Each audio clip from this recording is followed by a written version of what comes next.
So maybe you've seen some of my videos in the Versus series, which feature not just the holy grail of guitar amps, but this simple small-sized acoustic guitar serving as the divider. When I was young, this thing had always been sitting in a closet along with some beginner guitar books, and was actually my first introduction to the instrument, until the end of my high school days when I bought my first electric guitar and that aforementioned combo amp. It's still always been around in the collection, and I love the classical style headstock to use even as just a piece of decor, but if I were to use it in a close-up, you can see it's had a lot of years of neglect with gross corroding strings, yellowed plastics, and layers of dust, rust, and gunk. So I thought it'd be an interesting project to try to refurbish this deserving relic, along with bringing it into the modern age with some acoustic electronics. This is coming from Said Too Much.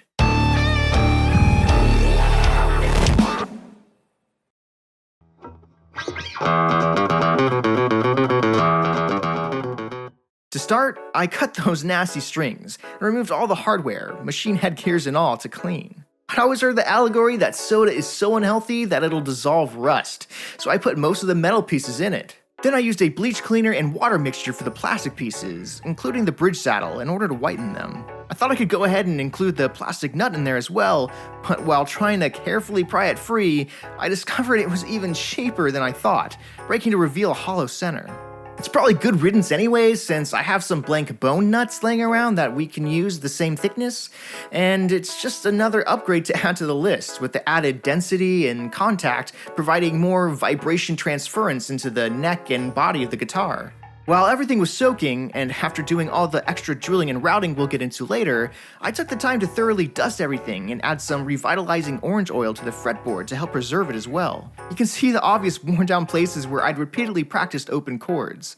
So although giving it some charm, this was a needed step. A few hours after, I went back to the hardware, cleaning everything off with quite a bit of mess to show for it. The plastic didn't get perfectly white, but at least it's a decent shade to match the new nut. I put the machine heads back together, making sure to give them a new dose of lubricant for smoothness and damage prevention.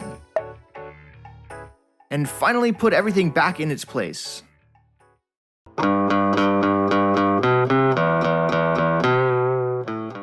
For electronics, I bought this FISHMAN piezo preamp with quite the elaborate features built into it, from the volume knob and built-in tuner, to a 3-band EQ with a notch filter and phase shifter, on top of a small mic placed on the underside to blend in however you like. So to determine where the combination control box and 9V should go, I slid it around the body curves until I found the flattest part. The mounting rim appears flat itself, but is flexible enough to still fit the minimal curve at this particular spot. Marking from there, I measured and drew a hole for the bulk of the underside to fit through in the middle of the body height. Then I turned to the routing tool on the Dremel to cut it out, and added some sanding for a little more room where needed, finishing up by drilling some pilot holes for the screws. Now we turn to the piezo pickup, which generates an electrical signal from the pressure and vibrations placed upon it while sitting underneath the bridge saddle. Fitting in the empty slot perfectly, we just need to drill a small hole in the side for it to pass through. And finally, we need an output jack for all of this, which in this system conveniently doubles as the neck strap button, only requiring me to drill a bigger hole where there already was one. I made sure the expansion didn't interfere with the tailpiece that comes down over the edge, and with just one disappointing splinter, I went to putting everything together. It was a little tricky getting the piezo up through the inside because of how shallow the body and small the sound hole is, but I used some fishing line to fish it through. It seems you're supposed to be able to clamp the output jack using a nut and some washers, but again, there was no way I could properly reach it through the inside, so the only solution I could think of was just to glue it. Not ideal if I ever need to repair a loose solder joint or a short, but I'll take my chances. Finally, I tried to twist tie all the cables inside to be as short as possible to avoid any annoying rattling, and then just screwed the control box in place.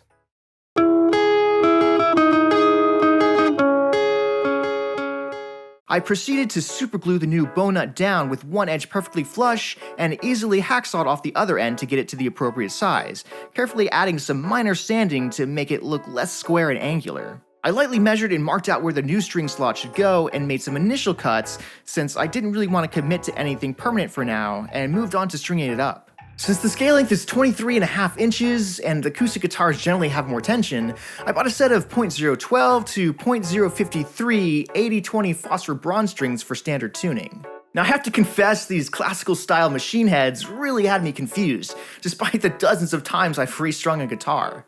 My first instinct was to wrap the string from under then over the peg, but this was wrong and makes contact with other pegs in the wood of the headstock if you were to try it fully. On top of that, I couldn't find a comfortable way to make sure the windings don't wrap over each other, with there being such a small space to get my fingers in. That small space also made it difficult to get my wire cutters in there to trim the remainder of the string. I always save that step for last because sometimes when I used to pre-cut it, it would slip out while trying to wrap the rest, so leaving some slack was my solution.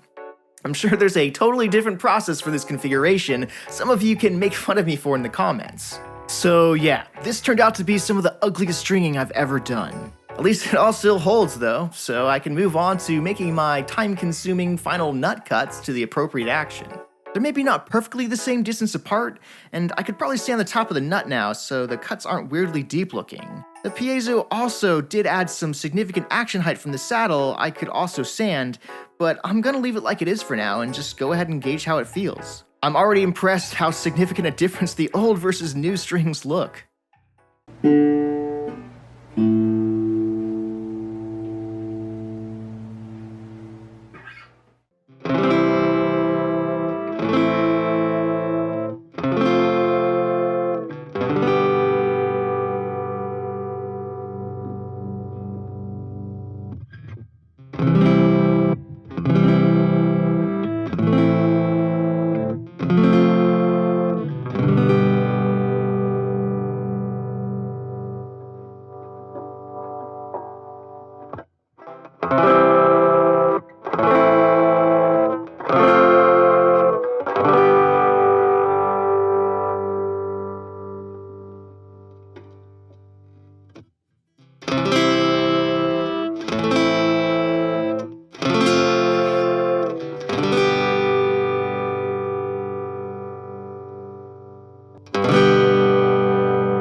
What do you guys think? Was this a successful project?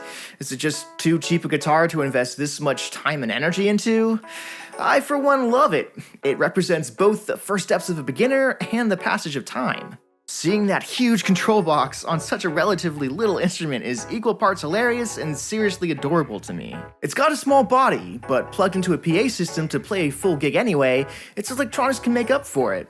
If you were curious even more about its origin, it's Korean built by a brand called Hondo.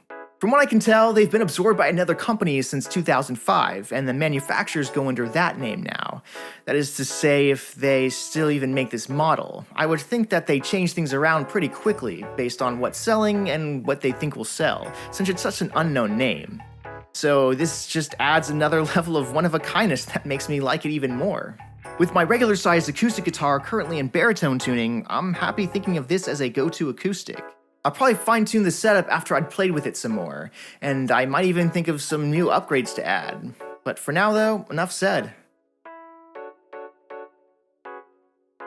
For early video access, raw instrument tracks, and more exclusives, find our community on Patreon and consider adding your support. Said too much.